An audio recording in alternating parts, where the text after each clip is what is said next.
Why safeguard for 17 when after 18 is destructible again? It's after 17 is destructible to get more value from your backups. Because it might seem like I have like infinite backups, but the average cost, I'm trying to go for 23, so like the average booms with safeguarding I think is like 65 or something. So that still takes forever even when you safeguard. And it's only like 40 mil extra for a tap. So it's also a time thing. It's a time thing now in terms of getting more potential 17 to 18 taps because you exclude all the 17 to 18 booms, which is a non-zero number. So you get more chance with these amount of backups to hit. Plus it's only 40 mil on one extra tap, which is with the amount of money you have is not worth that much. Plus you are less time gated in terms of the amount of weeks, months, maybe even years that you have to run the boss to be able to get enough backups to realistically reach the 23 amount. It's kind of paradoxical, but when you don't have a lot of money, you want to safeguard even though it's very expensive because you don't have a lot of backups.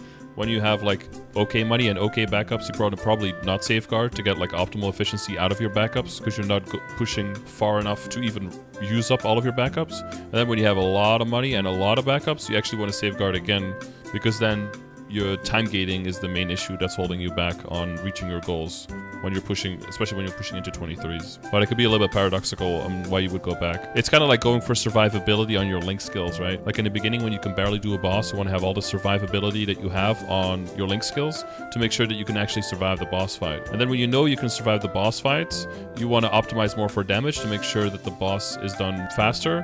And sometimes killing the boss faster, make sure that there's fewer shitty boss patterns that can actually kill you, and then that's actually more optimal for you. And then when you get really, really strong that you blow up the boss no matter what, you might actually want to go into survivability again, because then you already know 100% that you're killing it, and actually dying and having to respawn and click versus maybe surviving instead, and then just being able to continue and burst the boss will actually save you more time than the little bit of damage that you can get from link skills will speed up your boss fight.